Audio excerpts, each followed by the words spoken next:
Yeah, here we are. That's right. Welcome back, everybody. Today's Tuesday, November 10th. I'm Trey Crowder. That's Mark Agee. How you doing, Mark? What's up, Trey? Ooh, nothing. Just dealing with some more technical bullshit here in the Crowder household. That's why, y'all seen, it ain't the first time you guys have seen the window unit air conditioner background, which I don't have a problem with. It's just not my ideal setup. I come over here whenever everything goes to shit in the typical setup that I have, which is what happened today. But it's going to be all right. We're here. We're gonna have a good time. Um, in the, this is in the chat, evening right, skews, everybody. Go ahead, Mark. I was saying Matt wants to in the chat. A producer wants to say it's the wall unit AC is like it's the redneck version of fireside chat. So I did. Yeah, no, I kind of like the wall unit AC being behind me because trash is a big part of my brand, at least the way I see it. So I ain't trying to hide from it or nothing, and it gives a nice trash vibe. I think we got Steve McNair over there still throwing touchdowns in heaven, and yeah, we got a show to do. And despite the bullshit that I've had going on at my house today, it's still gonna be a good one. So as always. Well, actually, first, let me tell you what we're going to talk about tonight. We're going to talk about the latest on SCOTUS and Obamacare and the election and it being stolen and all of that. And we're going to spend a lot of time talking about Dems in disarray, the current state of the Democratic Party. It's so funny. Only this party, I think, could get, a pretty major victory kind of in hand. And the headline is still how fractured it is and the proper way to move forward, but that's just the way it is, and we're going to talk about it. You got AOC and the squad versus the old guard, and we're going to get into all of that. But first, as always, we begin with the daily dumbassery. Hit it, Matt.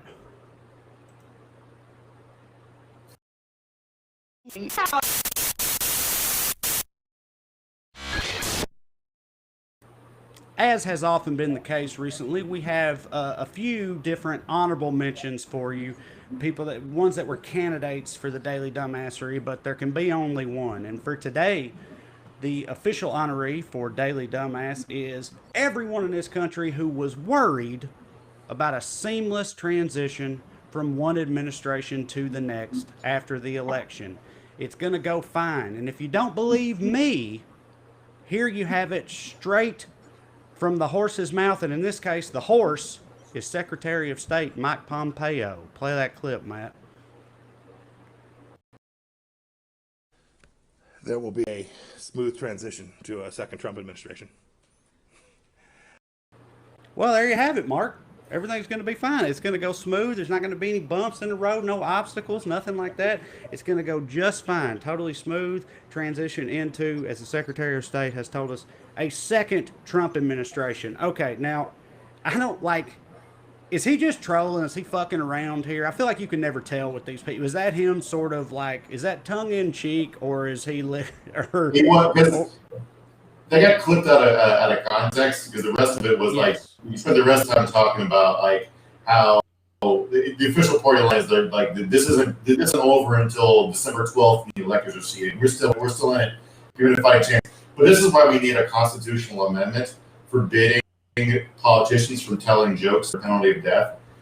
Because right, yes, yeah, this is how upside down shit is. And back when people said Trump would be good for comedy, I wanted to travel back in time and kick him in the dick because this is the worst time for comedy. Yes. Sorry, it's it's been the worst because we want to be talking about clown dicks and shit, but here's the Secretary of fucking State making wisecracks about a coup attempt while we have to be serious and explain what's actually happening. Is the universe is on fire and it doesn't make any sense. I want to be a clown again, Trey. I want to be a clown. No, yeah, you're right. I think we've talked about this on the show before, but just as a brief aside, that whole idea that Trump has ushered in the golden age for stand-up comics and comedy in general and everything because, how could he not? Lord, you got material for days, you know what I mean? I've never been into that, and I'm still not because there's a lot of reasons. Number one, that the self-parody aspect of it all, it's hard to make them funnier than they are in their sincerity, which is exactly what we're talking about with Pompeo right here. You know what I mean? Like you can't even tell. They're so ridiculous that everything seems like a joke when it comes from them. And when everything seems like a joke, how do you make jokes about it? You know, plus, Lord God, what hasn't been said about Donald Trump and his ilk at this point, right? So, yeah, no, we've got Yeah. some work to do. I don't want to talk about him no more, Trey. I want Donald Trump out of our collective brain space because like it's. I mean, for a narcissist to successfully make himself the protagonist of reality and be Yes. have a conversation in every field every day. You can't talk about sports without talking about him. You can't talk about he goes to rallies and rants about the Oscar nominations. Like, Right. just fuck off, man. Leave So, something okay. alone. I'm with you on that. Obviously, I think I was talking to my wife last night about how I think, and I'm not saying that I expect this to happen at all. Really, I expect the opposite.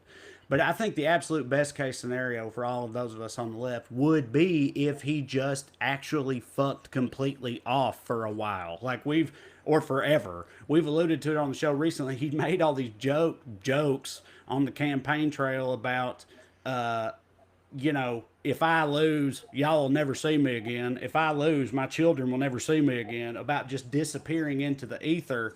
And I don't believe he actually will, but that would 100% be the best case scenario if to have actually happen is if he just went the fuck away, right? Because otherwise, it's going to keep being what you just said. Like, we're going to have to keep talking about it. It's going to continue to be a whole thing. And everybody is tired of it, But while he still exists and does his thing, you almost can't talk about him. So, what else are you supposed to do?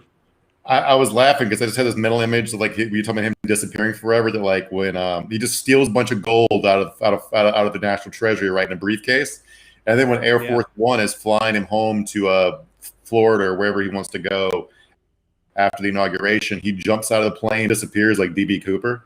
That'd Right. be it's kind of it's Now, kind of if what I that want. happened, I for one would know that he was dead because he couldn't pull that off. That's not a simple move, Mark. Just diving out of an airplane. DB Cooper, he had some training, I think. Um, Nobody but yeah, knows. Yeah. but that's the thing. It's like but it's complicated though because even that, dude, can you imagine? And I know neither one of us expects that to happen, but like, can you imagine if he did just like actually disappear right now? Like, if and that was it. Like, can you imagine the QAnon dog and the way they've all become conspiracy theories, and that it would be so bad. Or if he died right now, I don't want that either because look, he'd turn into a martyr, a wall martyr. That's what he would turn into if he died right Dude, now, and that ain't good. There is no like objectively desirable outcome where Trump is concerned for us, other than him just being completely healthy and all of that, but just saying fuck it and living on the golf course for the next 5 years or whatever. I'm gonna call it right now. He's gonna do a big rally the day of the inauguration. Yeah, And call it his counter inauguration right. and announce his candidacy for 2024 and completely fuck over all the people that spent 4 years kissing his ass so they could run in 2024 like Marco Rubio and Tom Cotton and Ted Cruz.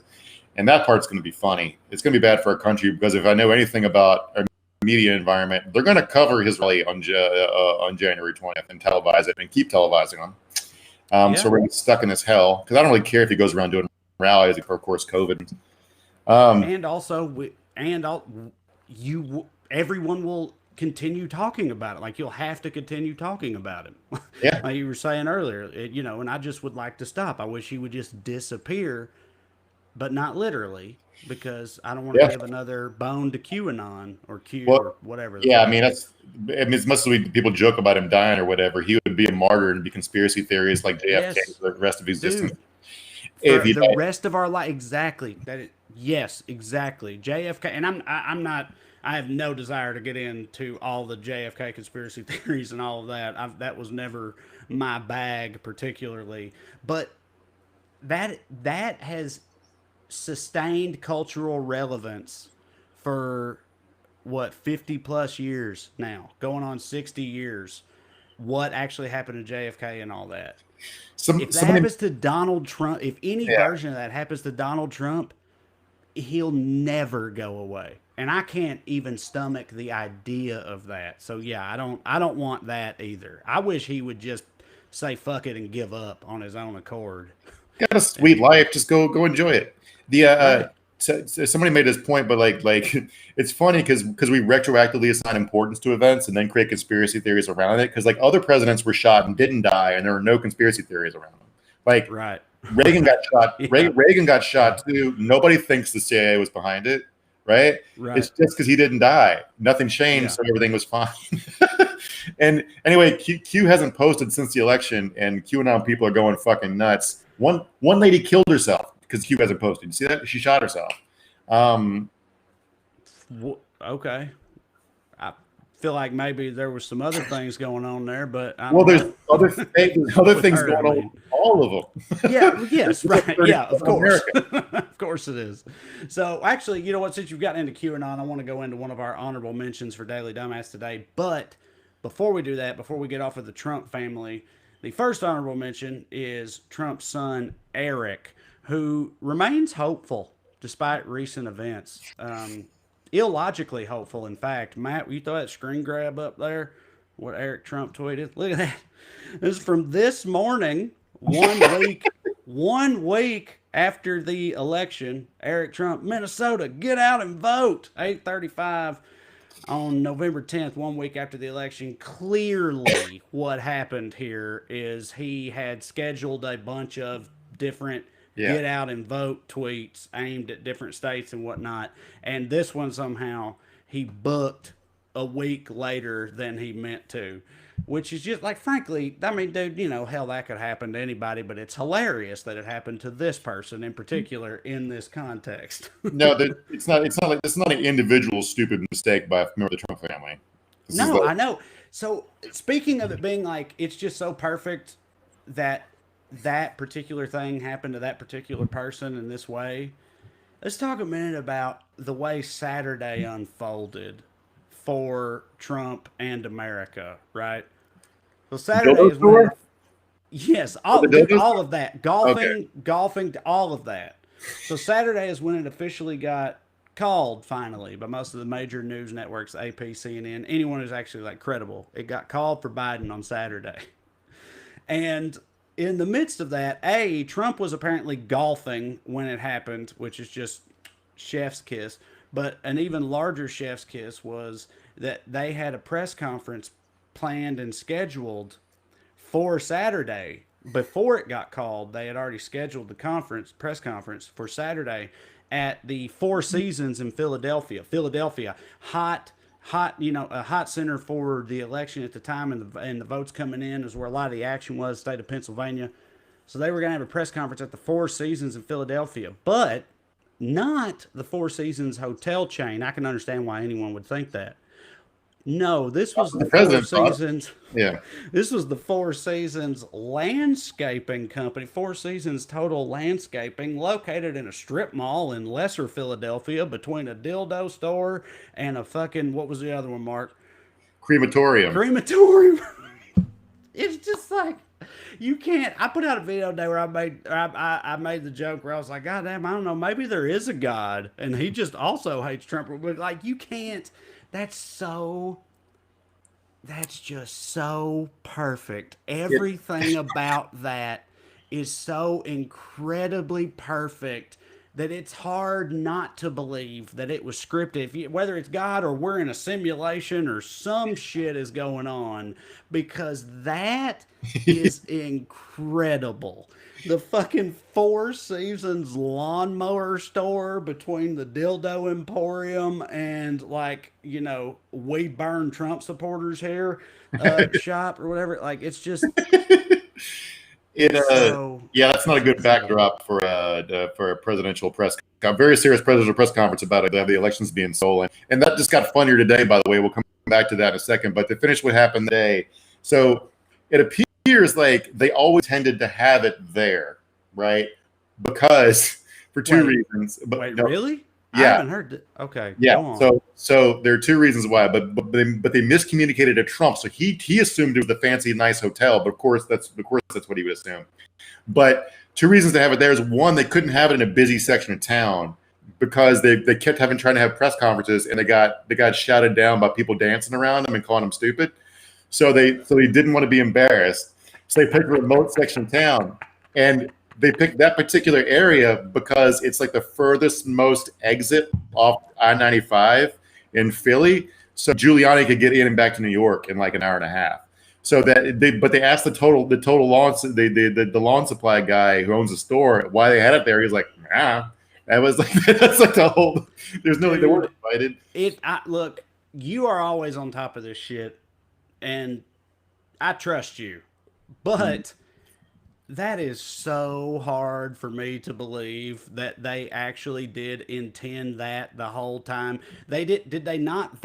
First of all, the fact that it shares a name with a large hotel chain, did they not vet the neighboring businesses where they were doing it? Like, there's just so many things that make that seem like bullshit. It seems so, Occam's razor, right? It just seems so much more likely that they tried to book the Four Seasons and ended up at the lawnmower store or whatever, which has the same name. It's the perfect Trump thing because no matter which way it was stupid, yes. right? No, you're right. I mean, if that is true, if that's 100% true, that's actually what happened. That's no less hilarious. I mean, it's arguably more hilarious, really. Well, That's hard to believe, man. They made themselves look. If it's not stupid, it's lazy because they made themselves look like idiots to save Giuliani an extra 45 minutes in a car. But anyway, that got even stupider, more funny today because the purpose of that press conference was to have a guy who works for the Postal Service say that he saw a bunch of people illegally backdating late arriving ballots. Right. Put it over the edge. Yeah. Today, when it was coming to getting close to the point where he was going to go under oath and say that shit, he officially recanted. But between then and now, he made $130,000 on a GoFundMe. So. I can't stop smiling lately, man. I don't know what it is. It's just I do know what it is. I know exactly what it is, but it's like everything about it. Like it's so perfect. So much of it is so perfect, including I want to get to. This is the longest we've ever spent in the Daily Dumbass section, but that's not really a surprise in my opinion. But I want to get into the last honorable mention we have for Daily Dumbass, which is all the people who are fleeing from Facebook and Twitter right now for the meaner pastures of Parler, where they can really speak their mind without being censored by snowflakes on the left who just want a safe space for themselves.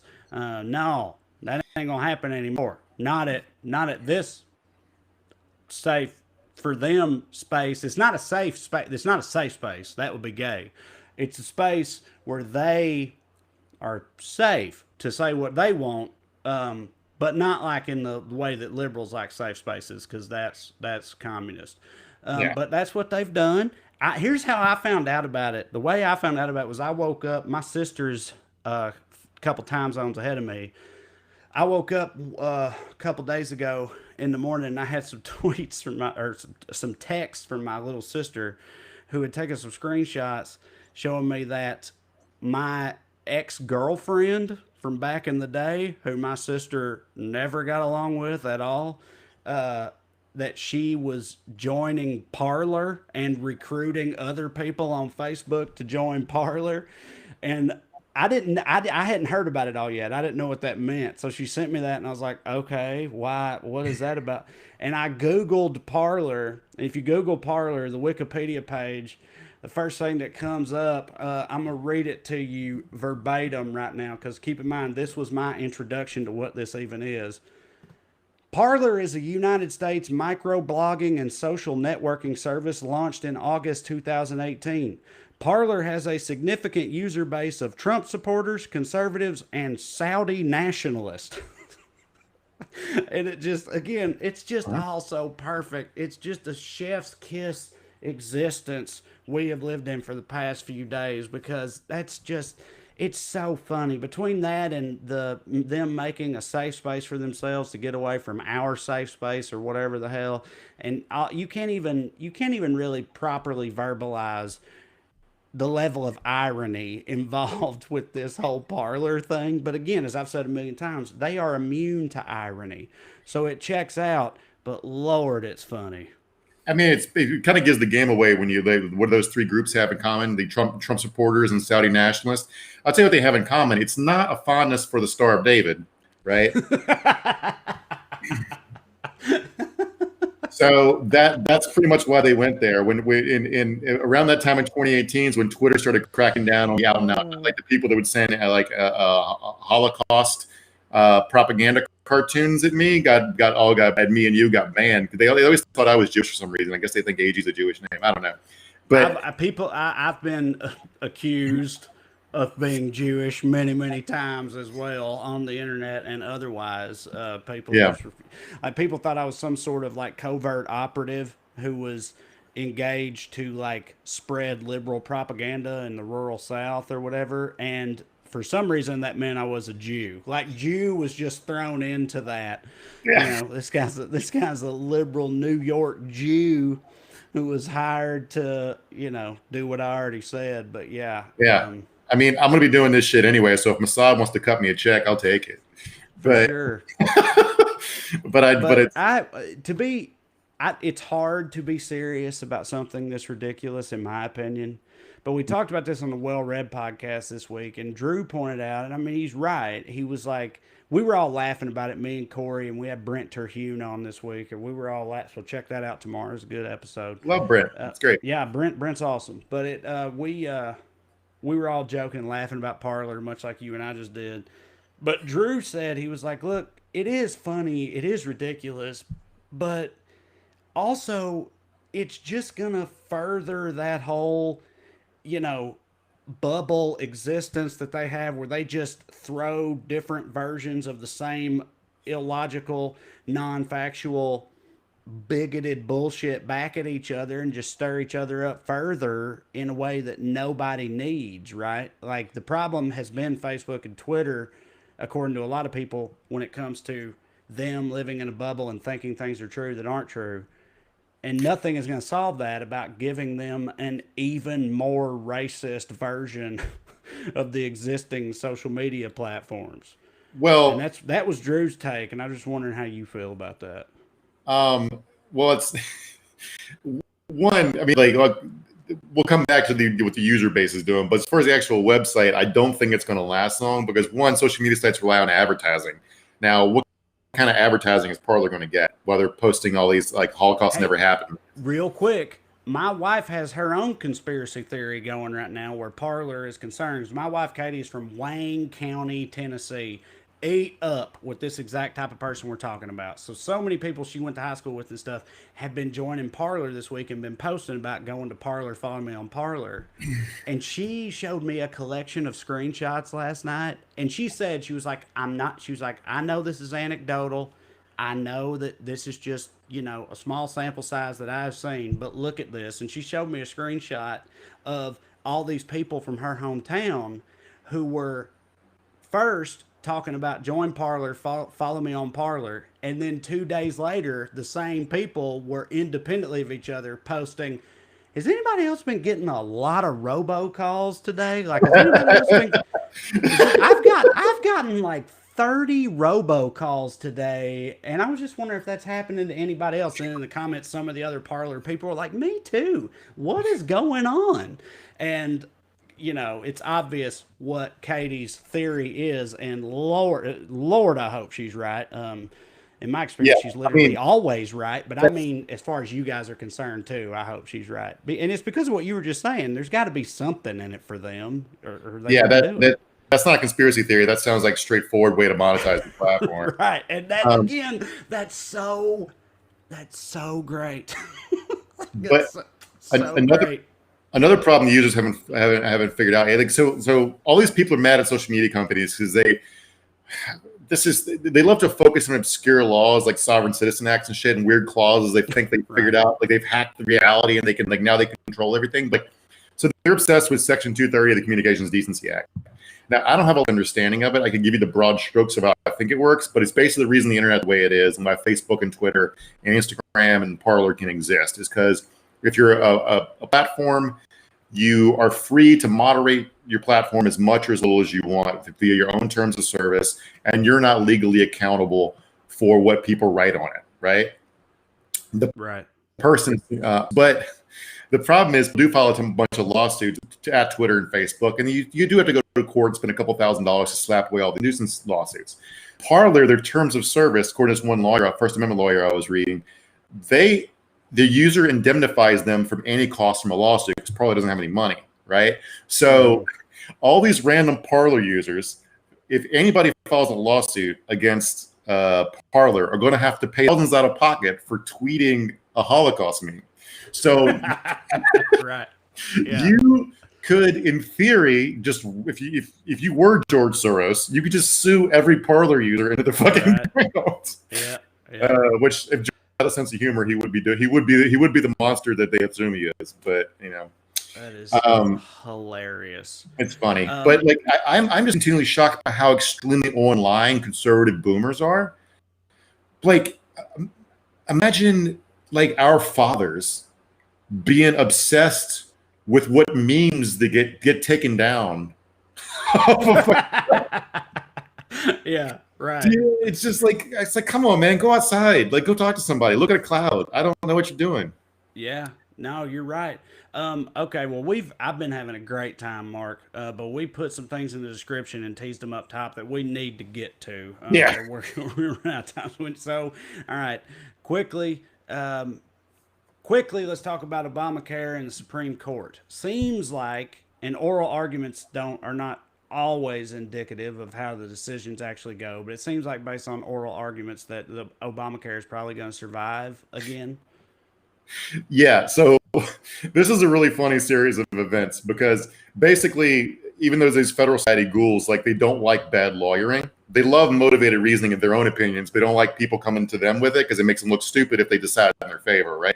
So a few years ago, the old ACA lawsuit where Chief John Roberts saved Obamacare by labeling the mandate a tax, right? They said it was constitutional. Right. So when conservatives took the House in 2017, what they did was they passed a law zeroing out the mandate, right?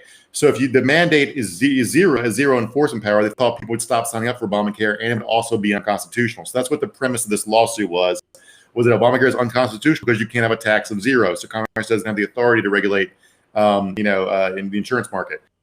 So the problem is Congress can't pass a law that's purposely unconstitutional because it breaks everybody's brains, right? The premise of democracy is Congress is trying to do things that are constitutional. So essentially you had the conservative side being like, huh, our trick worked, huh? And you had the Democrat, the people trying to preserve it being like, this wasn't a trick. Congress could not have intended, like everyone's ignoring the reality, which is that the Republicans were trolling when they passed the law. And the conservative courts were like, this trick's not going to work, bro, because we can't assume Congress is acting in bad faith because the whole thing with strict constitutionalism is we take you guys at your word, right?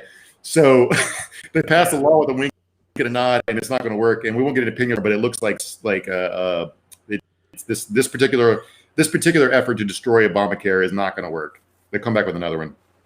Yeah, and I mean, how long have they been throwing all of this various shit at the wall where Obamacare is concerned? I mean, it's been it's been 10 years, right? Wasn't it like 2010 or so when he actually got it through, something like that? Yeah. So it's been 10 years of them actively trying to undermine it, dismantle it entirely. And a lot of that was spent when they had all three branches of the government in hand and still couldn't do it, which I used to use that as a justification for the hope that I still felt for the future, because it was like, this is the degree of incompetence we're working with here on the other side, is that they have something they all ostensibly agree upon. They have all the power too, ostensibly, and they still can't get it done. They still can't figure it out. But the thing is, go ahead. They had 59 votes in the Senate they had 60 votes in the Senate total. They had 59 votes for Medicare buy-in, something as close thing to single payer we're probably ever going to get.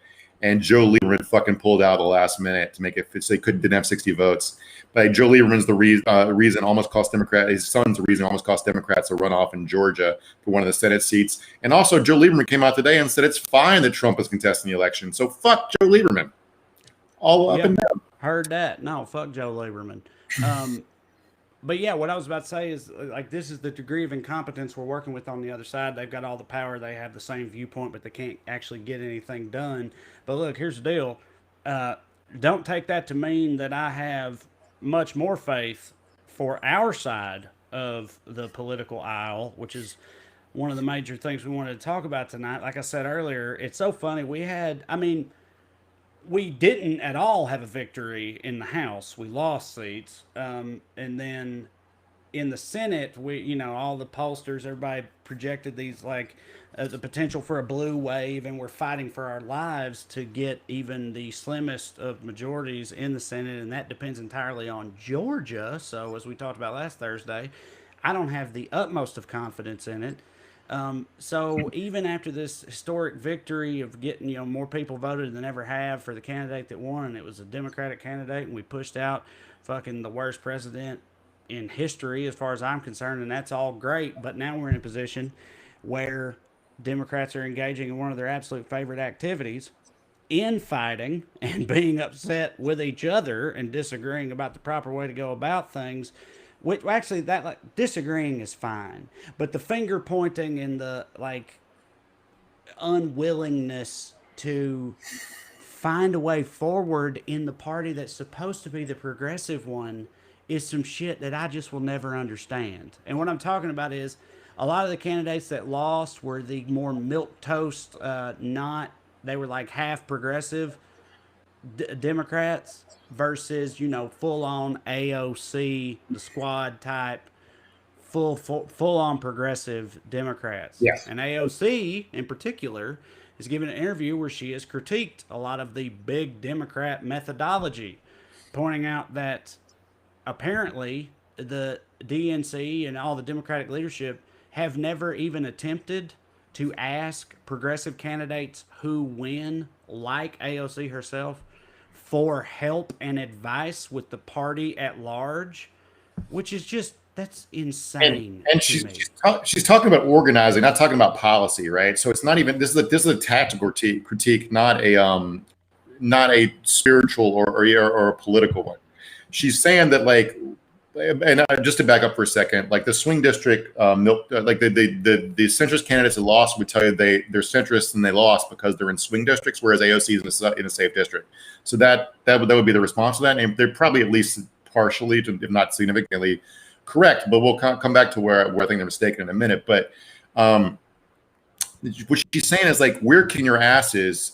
Progressive candidates are ousting all these Democratic incumbents because we know where your weak points are. We know where the small holes in your Death Star are. And all we want to do is to tell you how to fix those and defend them and maybe find holes in their Death Star. And you won't even take the phone call or take the meetings. And she was saying that the centrist candidates that took how to organize grassroots campaigns and how to spend on digital won. Right. And that has nothing to do with the Green New Deal or Medicare for All or any of that. That's just where you spend your money. And this reporter from Australia was yeah, she's right, man. I tried to cover 2 swing races in the House in Florida in 2018, and I went to all these different congressional field offices. No one could tell me who was in charge. No one could tell me where to get a yard sign if I wanted one. I couldn't find a copy of the schedule for public appearances. There weren't public appearances. And it's they're not doing the stuff that's necessary to win elections in 2020, which is to be spending more on Facebook than you're on TV, right? That's why they love the Lincoln Project so much. The Lincoln Project does old school stuff like cut ads and just sit back and relax and rake in money. But that's not how anything works. You got to go door to door and shake people's hands and say, "Hi, I'm the local candidate running for office, and you can trust me because you shook my hand," right? I know the pandemic, they thought it should slow that down, but Trump was on the ground and Biden wasn't. And look at the effects. And I mean, I think, and Doug Jones just lost, but in the midterms, I was talking about Doug Jones as being an example of illustrating that you can win in these areas, states, districts, whatever the case may be.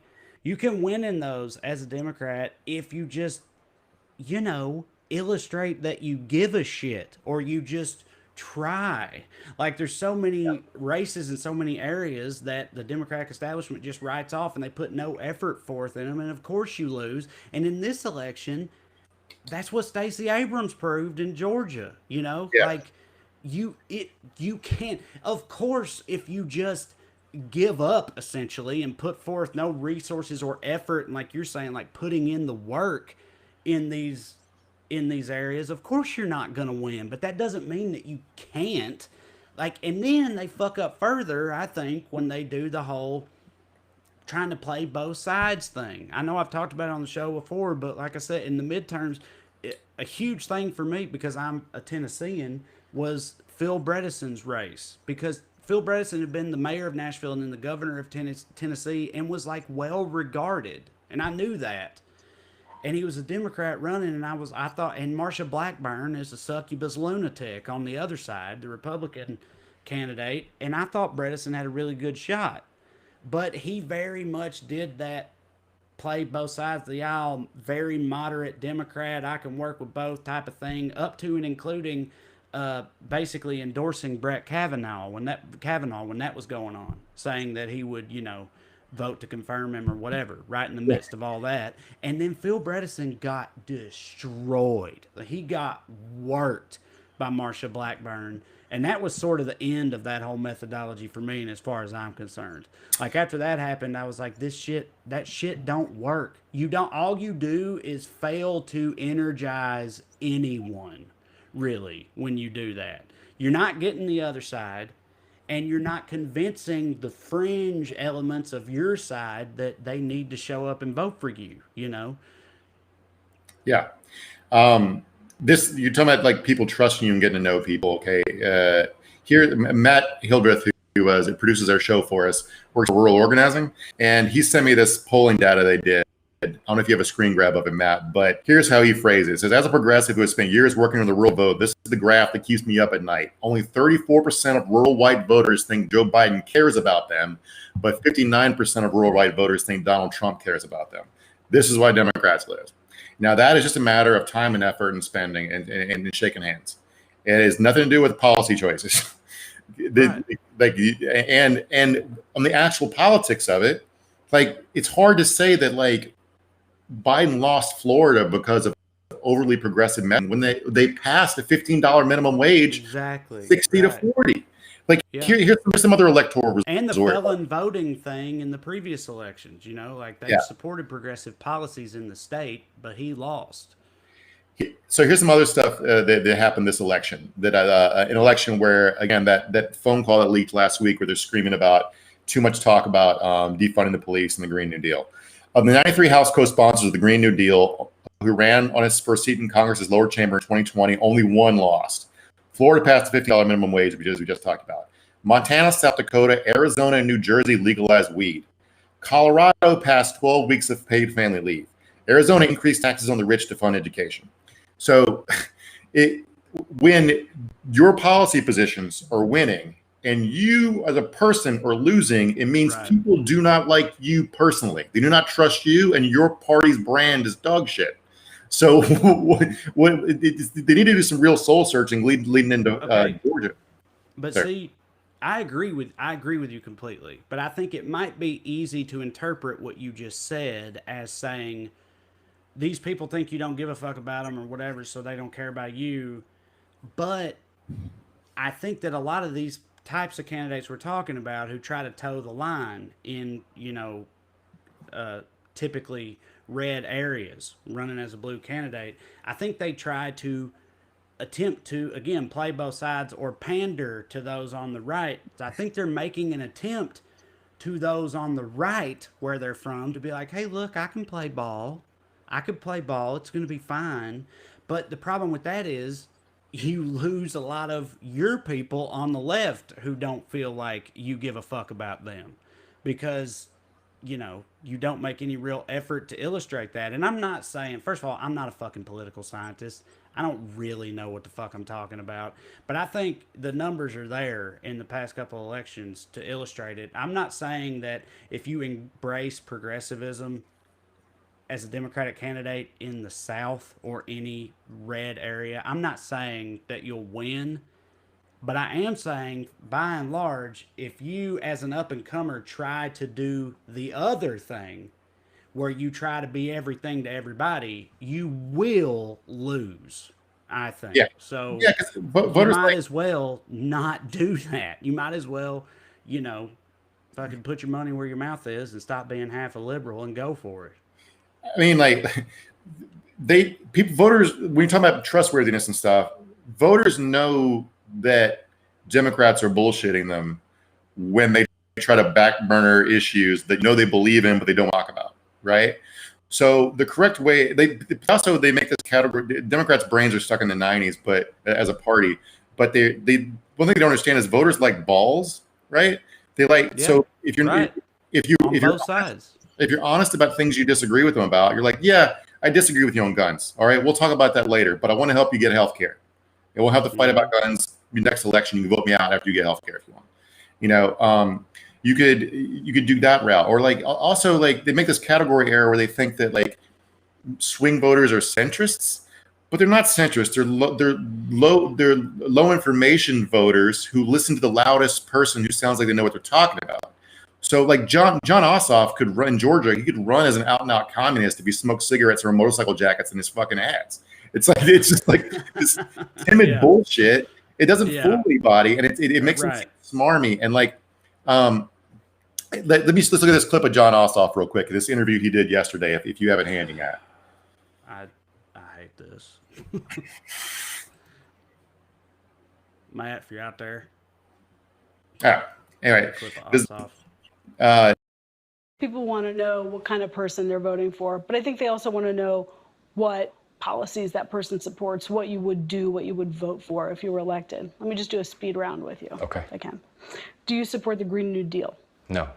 Do you support Medicare for all? No. Do you support DC statehood? Yes. Do you support Puerto Rican statehood? Yes. Do you support defunding the police? No. Do you support abolishing ICE? No. Do you support expanding the Supreme Court? No. Do you support ending the filibuster? Maybe. Okay, tell me more. It's not just a question of yes or no filibuster. What I will consider is the implications in the long run when the shoe is on the other foot.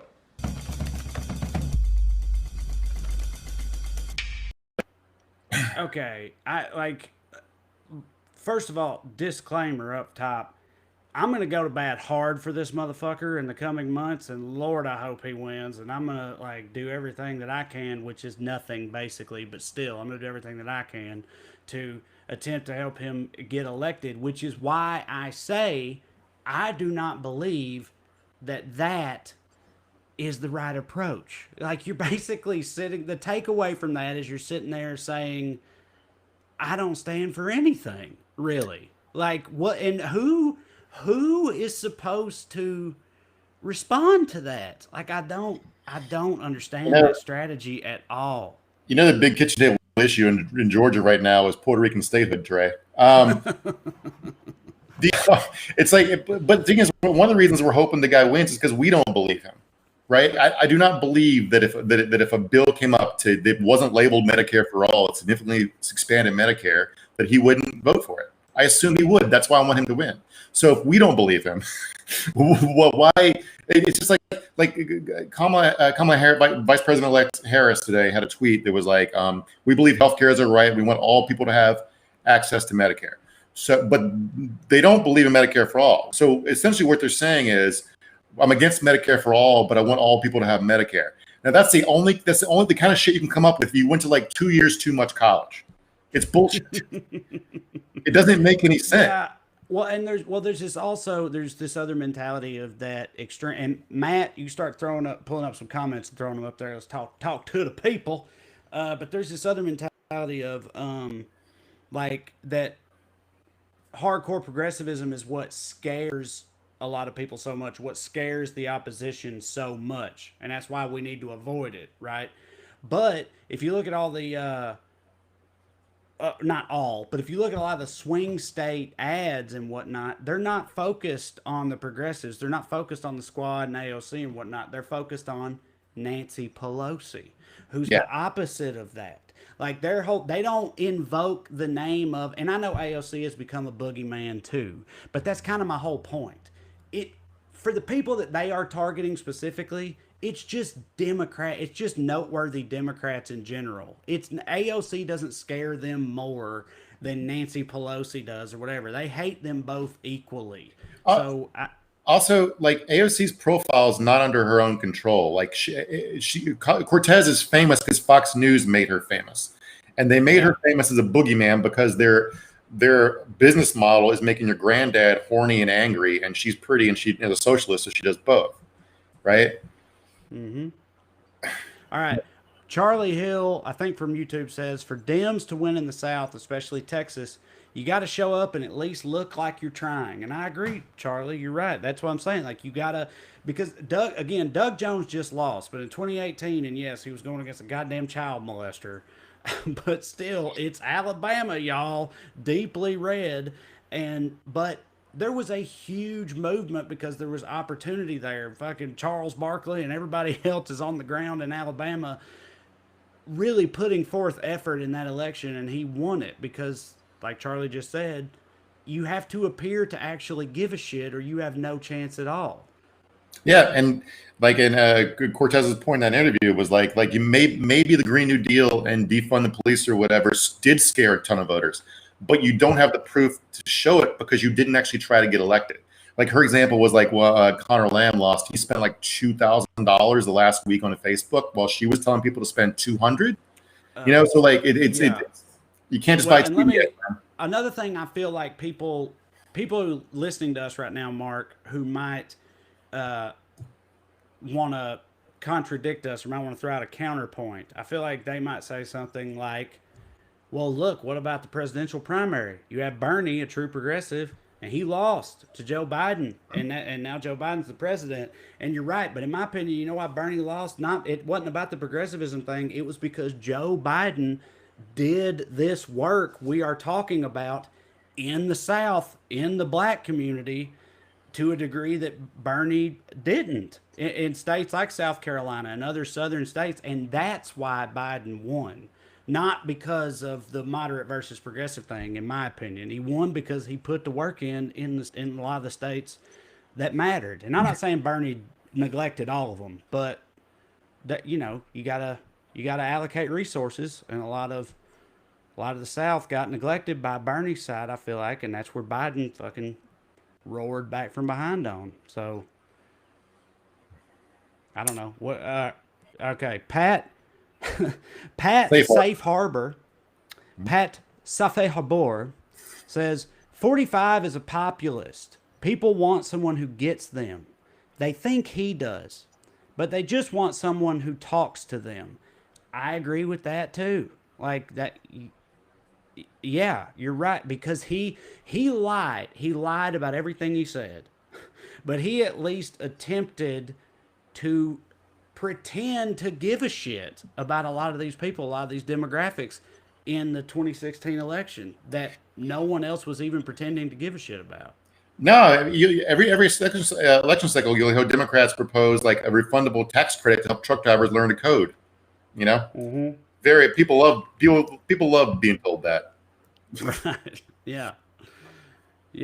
My grandpa, my maternal grandpa, my mother's father, was a truck driver his entire life. And now look, he's been dead for 15 years now, but just I always think about him when I think about all that let's teach him to code stuff. And I love my grandpa. He was awesome, but he weren't about no code in life. You know what I mean? Like he was a goddamn truck driver. That's what he did. And he was good at it, took pride in it, bought me all kinds of toys with his truck driver money. He was a good man. But he wasn't trying to learn no fucking C++ or whatever they're talking about. I remember my grandfather always asking me if I was learning computers. I don't know Modern if computers, yeah. putting him on one would have helped much. But before we move on to the next comment, I want to shout out Natalie Morrow Nichols, one of our regulars, who she tried to. I don't know if I told you, Trey. She tried to mail us lucky hats, but they got sent back to her or whatever for election night.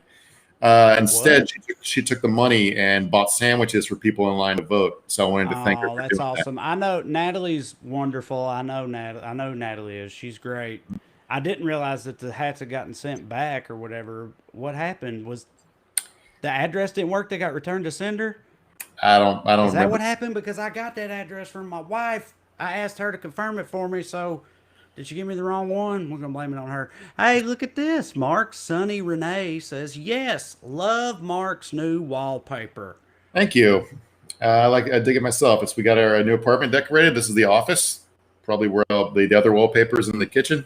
So you'll know whether I'm in the office or the kitchen depending on the wallpaper. Yeah. Right on. But yeah, I don't. I just the thing that's annoyed me the most about Democrats as a Democrat, the thing that's annoyed me the most about being a Democrat for a long time now is the cannibalization or whatever. And I get where it comes from. It comes from this like high standard that various factions of like liberals want to hold all liberals to or whatever, which I feel like is admirable in the abstract or whatever, but it just ends up fucking us all over at the end of the day. It's not just that. Like if one of the ways in which our politics isn't symmetrical is the Republicans are actually a political party. They almost all believe the same things. Democrats are a coalition of a bunch of different interest groups that not only do not necessarily believe the same things, sometimes believe the opposite things. Like in a parliamentary system, AOC and Rashida Tlaib would be in a different political party than Nancy Pelosi. It'd be like in the British context, for example, they'd be in Labor, and Pelosi, I think, would be in the Liberal Democrats. You're kind of blowing my mind right now with that, because I never thought about it that way. Because I used to always just say, like, you know, look, you could say what you want about conservatives, but they fucking stick together, right? Like they are on the same team and they know it. It don't matter what you do. If you got an R next to your name, or if you identify as one of them, they will go to bat for you. And we don't do that. And sometimes we shouldn't, you know, for fucking, you know, I don't care if you're a liberal. If you sexually assault somebody, you got to go. Like, I'm not saying otherwise. That's not what I mean. I appreciate your brave stand, Trey. Yeah, I know. Yeah, taking a stand here. But though, I hadn't thought about it the way you just put it. But I mean, I guess you're right, because I think about, I don't know. Is it true that there's no more like subtlety amongst conservative policies than that? Because the one difference I can think of immediately is I think a lot of like rich people or people with a lot of money could not give a fuck less about all of the different abortion, gay rights, whatever. They don't give a fuck about none of that. They literally only care about the money. But then you got people who aren't rich, and it seems like they mostly have all the same opinions, where abortion, Black Lives Matter, defund the police, yada yada, are concerned. Yeah, but rich people don't care about what the abortion law is. They're going to get an abortion no matter what anyway. So it's then it's just a much simpler coalition. Whereas opposed to in the Democratic side, you've got like, I don't know, unionized guys for petroleum companies and environmentalists in the same political coalition. Yeah, See what I'm saying? So it's just you got like cosmopolitan people that work in finance, and you've got socialists who want to regulate the finance industry, right? So it's just like these are groups that are diametrically opposed who have to work together. It's weird. It's weird because I guess I never thought about it, because I'm one of those super commies who, like, you know, falls on the liberal side of pretty much all of those disparate issues. You know what I mean? Yeah. But you're right, though. Yeah, you got union workers in Detroit or whatever versus environmentalists in Portland or whatnot, who are both liberals, but there's a lot of difference in between them. So I mean, no, that's true. That's interesting. The pharmaceutical industry is based in New Jersey heavily, right? Where Cory Booker is a senator. And they might be fine with gay marriage, but they're not going to be super cool with socialized medicine. See what I'm saying? It's just like it's. Yeah. No, you're right. You're right. Tanya Delaney says Stacey Abrams and several African American coalitions were a big part of voter turnout. Yeah, absolutely, 100%. I think we talked about it on the last episode, but you know, it cannot be said enough. Yeah, this win is on black people. I mean, like, black people fucking showed up. If you, again, I know we talked about it last time, but if you look at the demographics and the turnout numbers and whatnot, all of the other demographics, not just white people, but all of, Latino and whatever else, they might have been 60-40, 65-35 for Biden or whatever. But black people, black men was like 85-15. Black women was like 92-8 for Biden over Trump. So, I mean, black people are the ones who turned the tide. Also, you look at the black cities that ended up being the difference in various states like Detroit and Michigan and Atlanta and Georgia and Philadelphia and Pennsylvania. And I mean, yeah, it couldn't be clearer that we wouldn't have shit if it wasn't black people. The margin of Biden's victory in those two states, Minnesota and Detroit, a heavy chunk of it came from Rashida Tlaib and Ilhan Omar's districts, where they were knocking on doors and spending more on digital. This is a tactical debate. It has nothing to do with politics. You could say, well, they talk about defund the police too much or whatever. Maybe they do. Maybe it turns off a lot of suburban swing voters, but they work.